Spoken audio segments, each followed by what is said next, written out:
All right, well, let's get started. Good morning, DEC members and guests, and happy Tuesday. I'm coming to you live from downtown Detroit, where the Detroit River looks absolutely frigid but beautiful. I'm Steve Gregorian, President, CEO of the Detroit Economic Club. It's a great pleasure to have you with us today. A couple of quick announcements before we get started. I do want to take a brief moment to thank the terrific DEC sponsors for their continued support of our mission, and you're seeing these companies on your screen. We've got a really busy February and March with something for everyone. So be sure to get your tickets for some upcoming events and watch your email for a few announcements we think you're really going to enjoy. You already know how important it is to the DEC that high school and college students are included. And today we want to say welcome to students from Cornell University, University of Windsor, and the following high schools: Riverview, Divine Child, Osborne, Detroit Collegiate Prep, Hazel Park, and Academy of Sacred Heart. And finally, the DEC has an incredible history of speakers that we love to share, and our speaker today joins a distinguished A-list of 13 other speakers who in our 87-year history have addressed the DEC on February 9th. Beginning with the speaker all the way back to 1935 through today, this A-list includes CEOs of American Express, IBM, Chrysler, and that would be Bob Eaton for you Bob Eaton fans, a British Rear Admiral during World War II, and the late Congressman John Dingell. Of particular note, way back in 1935, I found this fascinating. American economist Edwin Kemmerer addressed the DEC, and I learned he helped design the original Federal Reserve System. And today we're pleased to add Swamy Kotagiri as our 14th speaker on this day in DEC history. So let's get started. Swami Kotagiri became CEO of Magna International this past January 1st, where he is focused on keeping Magna at the forefront of a rapidly changing mobility landscape. Swami has spent the last 21 years at Magna, previously serving as Chief Technology Officer and also with stints as President of Magna Divisions and the whole Magna itself. Swami holds a master's in mechanical engineering from Oklahoma State, go Cowboys, and he also holds over a dozen patents in automotive product and process design. We are so pleased he could join us today, so welcome, Swami. Good morning, Steve. And to start off, would like to say thank you for having me today, especially after the list of accomplished people who are in the lineup here. Looking forward to the conversation. Thank you. The pleasure is ours. We've got a lot to cover, a wide-ranging topic, so let's get started. And I want to focus a bit just on the bigger picture of the auto industry. So living in Metro Detroit, we see it happening in real time, every day, newspapers, social media, radios, all the news. Without a doubt, there's so much going on in the auto industry. How does Magna, or where does Magna fit into this picture? That's a great question, Steve. First of all, I've been in the Metro Detroit area for the last 25 years of my life, so almost, just under half my life here. So it's a privilege to be talking to the Detroit Economic Club and have a conversation here. From a perspective of the company, Magna has been around for 60 years. It's the largest supplier in North America, and it's number 3 in the global lineup. It's a $40 billion company in a really exciting industry, as I would like to call it. It's one of the most complex industry with all kinds of domains and skill sets and capabilities required that you can think of. And, from Michigan and from Detroit, that's something that I don't have to explain because they deal with it every day, right? So from a Magna perspective, we have a really fantastic foundational portfolio that addresses different systems in a vehicle. Not only that, we have the unique capability of designing full vehicles and actually manufacturing full vehicles. In our facility in Europe, we have manufactured over 3 million vehicles till now, right? So that's something unique that Magna has. And if you look at the landscape, we are in 28 countries, just over 320 manufacturing locations, but more importantly, about 58 manufacturing facilities in US with 24,000 people. And, closer to our home, about 35 facilities in Michigan with over 9,000 people. But I would still like to say that our industry is going through a transformative change.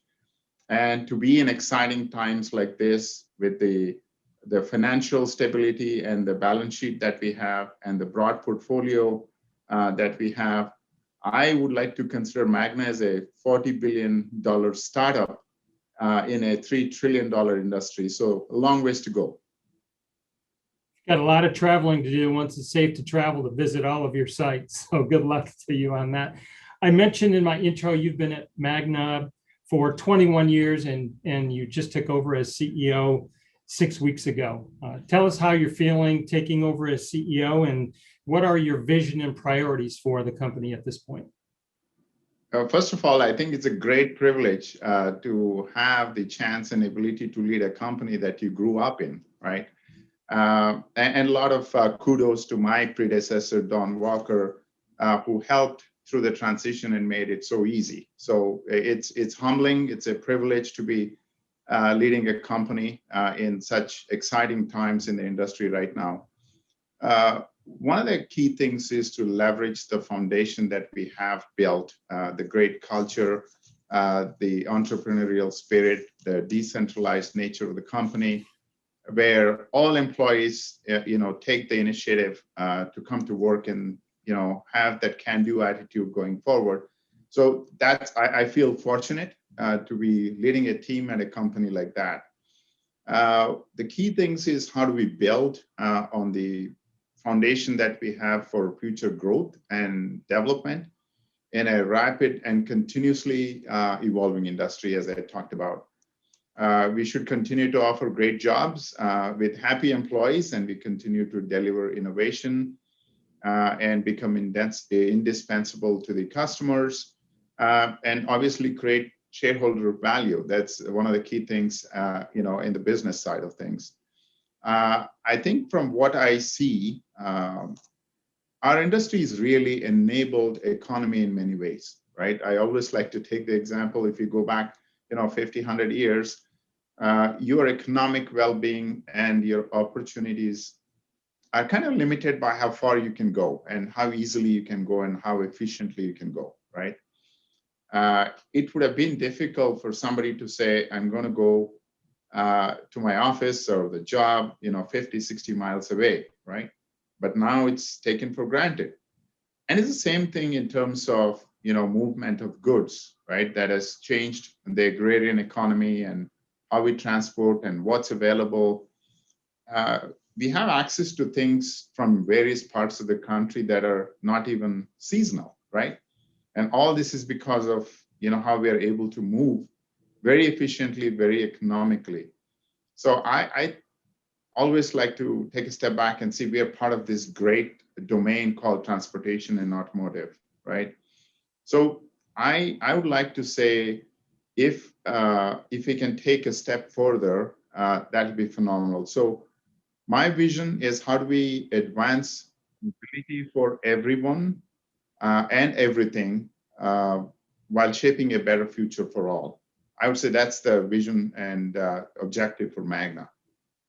Terrific. I can tell you're very people focused, and that's a great attribute to have as a leader. So let's switch and talk about some auto industry trends, starting with electrification, which is certainly on the forefront of lots of news items of recent. One of your accomplishments at the very end of 2020 was $1 billion JV that Magna announced with LG Electronics.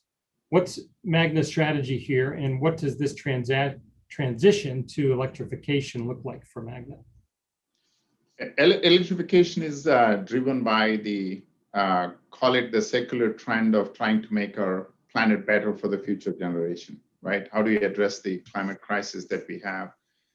From an industry perspective, we are doing that by reducing emissions, right? And making it more sustainable. And a part of that solution is electrification. And if you look at the broader spectrum of the industry, we have different regulations in different regions of the world. In some cases, we are trying to address minimization of the CO2, trying to get to a carbon neutrality in the future. In some cases, it is how do you make the air quality better by reducing the particulate matters and so on and so forth. So that's the broader theme that we as an industry are trying to address, and electrification is one answer to it, right? We have always said the matter of electrification is not if, but it's just a matter of when. And it's very difficult to look at the transition of exactly putting a date on it, but it's a definite thing that's going to happen and will happen, and it's accelerating day over day, right? We have heard many of the OEMs give out a roadmap and a time frame within which they want to be carbon neutral, by going all electric. We have adapted the strategy to say, let's look at the transition time frame and how do we look at a building block strategy, right? So our portfolio is primarily focused on bringing power to the wheels, right? And the way we bring power to the wheels, whether it comes from an hydrogen fuel cell or a battery source or whatever it might be, right? So we took some of the key building blocks that make up the powertrain system, and we are transitioning through from ICE to different types of hybrids to full EVs. And one of the primary objectives as we looked through this was the value chain that is important. So if you look at a powertrain system, you have the mechanical aspect of it, you have the power electronics, you have the motors, you have the inverters, and so on. So we have in production the eDrive systems as a whole. That is our, call it, unique capability and our strength to bring to scale. But we also looked into the future and said the OEMs might look at, looking at subsystems or buying the whole systems. And either way, we want to be at the table. So we felt as we were looking through this strategy, we are very pleased to have the partnership with LG because it brings two of the key subsystems, which is the e-machines and the inverter, to the table in terms of scale, in terms of manufacturing capability, and tie that up with the Magna system integration and software capability. We believe it's a power to reckon with, right? And whether the OEMs decide to take the whole system or just look at some subsystems for their own strategy, we are able to address both those needs. So we're really excited to have them as our partners.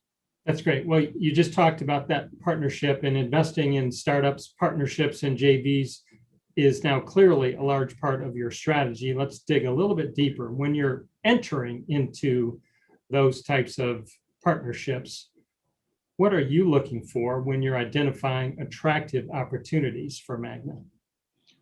One of the key things is to recognize the heritage that you have within your four walls of innovation, right? And we'll continue to remain focused on it. But Steve, like I said, the industry is going through such a transformation, and we have to stay ahead of the game all the time. And just not that, I think the interdependency of the different domains that are starting to impact the industry is pretty relevant today, right? Whether it's 5G and connectivity, whether it's the compute in the chip industry. So you have to kind of have a broader viewpoint to look at what's happening in other areas, right, in technology that will impact our industry. And that's where I believe you need to have this open for business mindset for partnership and alliances in the overall, I call the mobility ecosystem.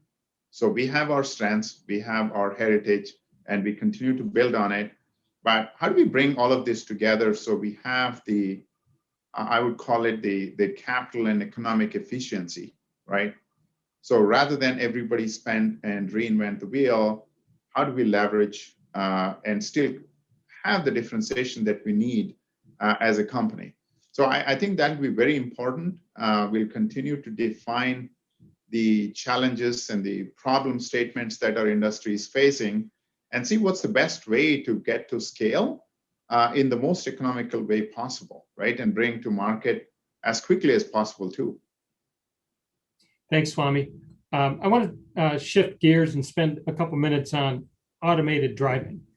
You mentioned several partnerships and investments in this space. In your opinion, is automated driving ever going to happen? Yeah, the key question or the key aspect of the question that you ask is whether it's ever going to happen. I think so, it will. It is just difficult to put a time domain on it. I think, look, I've taken the example, of COVID and vaccine development. If somebody had told you that the industry would be able to come up with a vaccine in a matter of months versus years, we wouldn't have believed it. I believe in science, and I think we'll get there in terms of tech. It's always growing at an exponential phase. I believe the full autonomous driving or the robotaxis are some ways away. When I say that, some ways away to come in scale, in relevant and meaningful scale.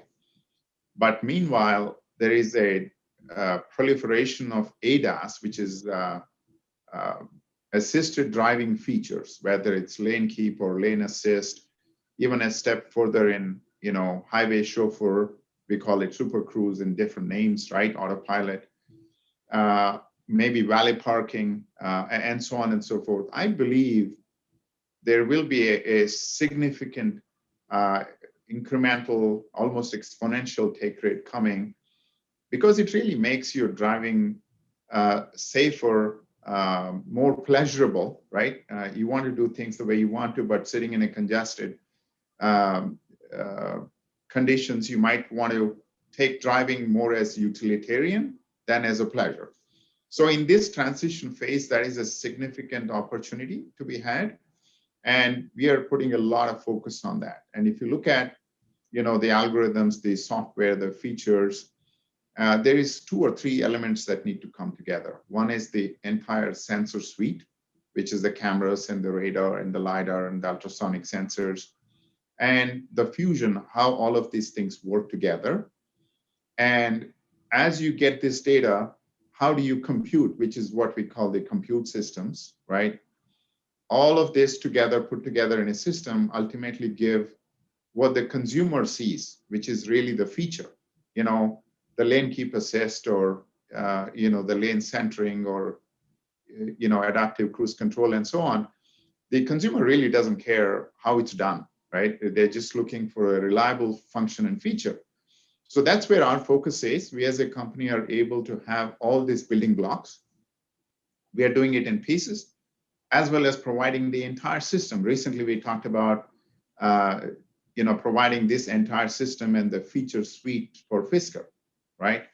So we have this platform strategy that helps us develop, engineer once, and deploy many times. That is a strategy we are following as far as the ADAS and the autonomy goes. Thanks, Swami. I've got one more question before we shift over and hear from the audience. And I want to kind of get into your leadership style. So obviously, we're still in the midst of our global pandemic. And you said earlier that you operate in 28 different countries across the globe.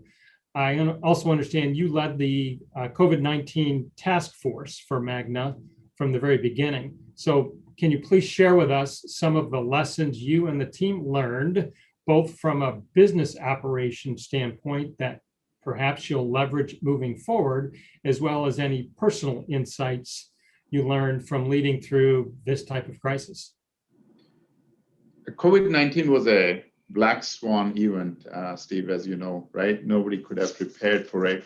All you could do was depend upon the resilience and the ability of the company to react. It was a challenging situation to navigate, and the primary focus, like everybody else, for us is the well-being of the employees, right? How do you make the working environment stay safe and healthy?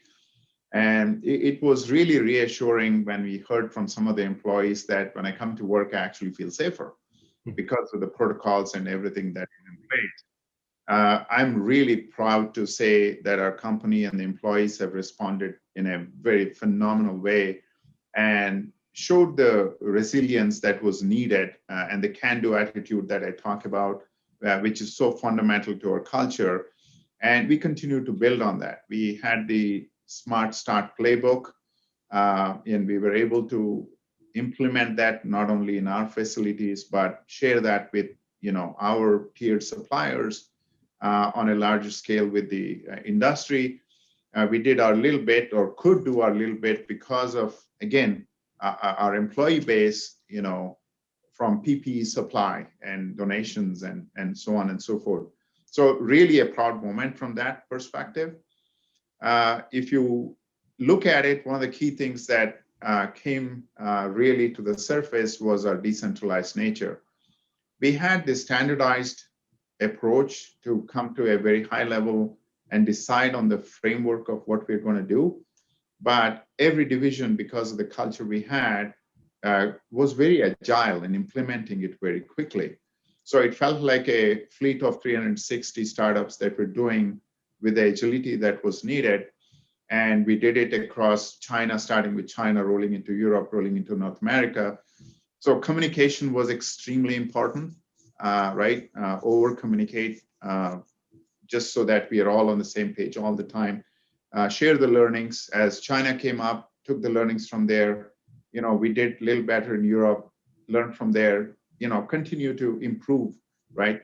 Just like the world-class manufacturing part of the culture. A few lessons learned, I think I would say importance of global effort in coordination. And it just shouldn't be constrained that it's only about your division or your company, because as an industry, if one component doesn't come, you can't build a car. So it was really nice to see the whole industry come together, help each other, whether it was the OEMs, the tier ones at all levels. I saw that as a great example.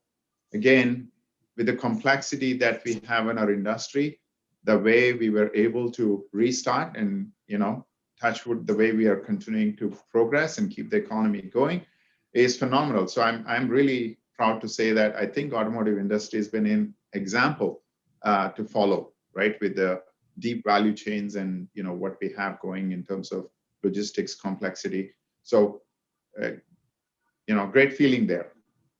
That's great.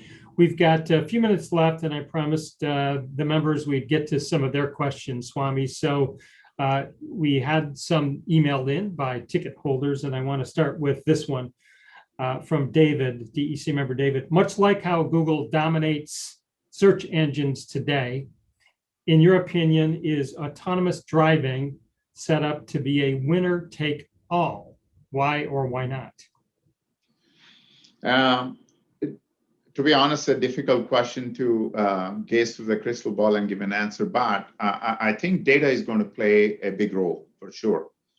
I think if mobility is looked at as a service rather than an ownership model, and there are efficiencies to be had by bringing data together, I think that will, be a driving force. On the other hand, I think the brand differentiation and the consumer stickiness is also very important, as you look through it. So until mobility purely becomes a utilitarian platform, I think it's difficult to say that it'll be, one winner gets all.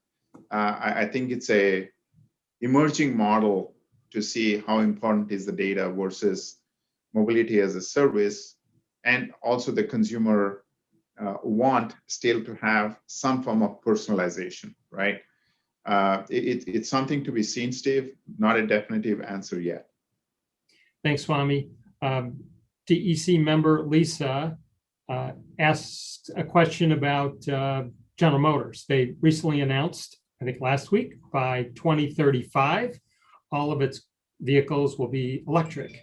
So the question is, what does this mean for Magna? And do you think the other OEMs might follow suit with a typical same type of timetable?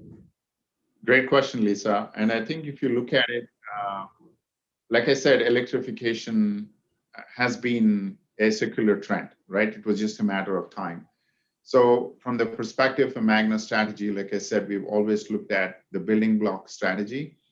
So I think the way we are set up, and if you look at the roadmap, I think it's easy, or we're comfortable and confident to say that we are not so dependent on the transition take rate, whether it's 15% or 20%, we are ready because of the way we had the building block modular and scalable strategy.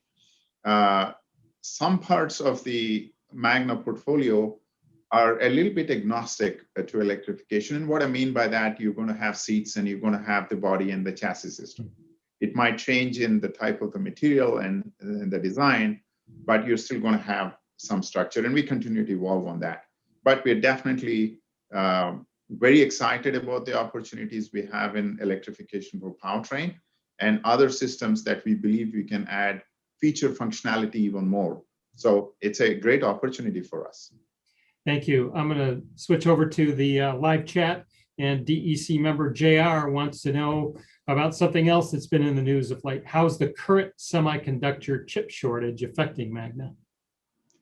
Yeah, it has not only affected Magna, it has affected the whole industry, right?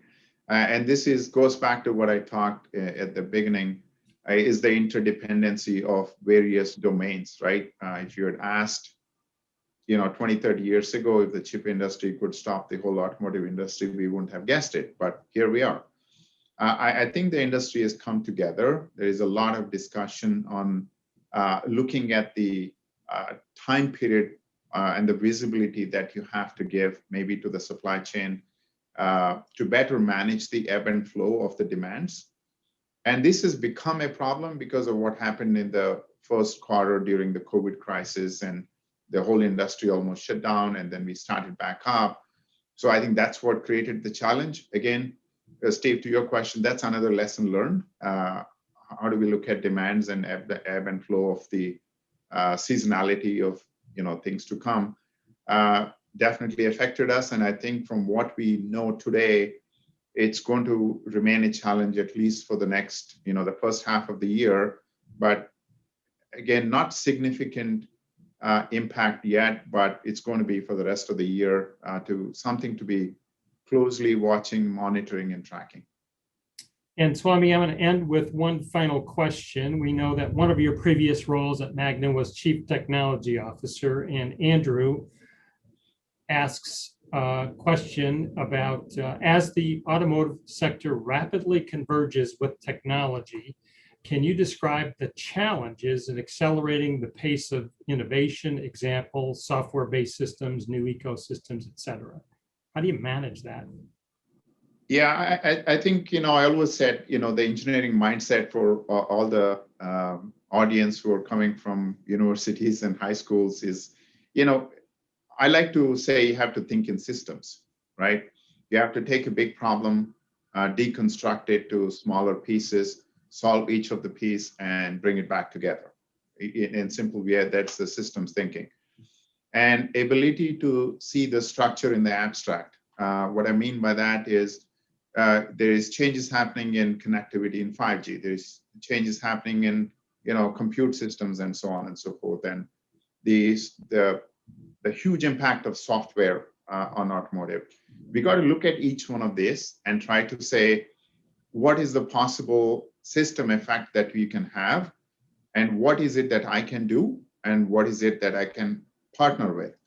And I always say, as an engineer, you need to have objective creativity. Don't get emotionally attached to a particular solution. You see, there are different ways to skin a cat. Figure out what is the most economical and viable way to do it, and continue to iterate on it, and don't get stuck on one way, right? Be flexible. Try to keep scalability in context, and you have to scale in automotive industry, right? Not just do it once, be able to do it a million times over and over again with reliability. But for all those people who are looking, automotive industry is fantastic. So come on over. Well, Swami, wish we had some more time, but our time is up. A huge, huge thank you to you for spending time with the DEC, especially in the early days of your new role. We do wish you the very best. Let us know if we can be helpful, and we look forward to hosting you in person, hopefully sometime soon when it's safe to do so. Thank you, Steve. My pleasure and my privilege. So look forward to meeting in person, like you said. Thank you, Swami. And thanks to my team and for all of you for continuing to support the DEC. Your membership is very important to us. So finish the week strong, stay safe, everybody, and we'll see you next time. Have a great day.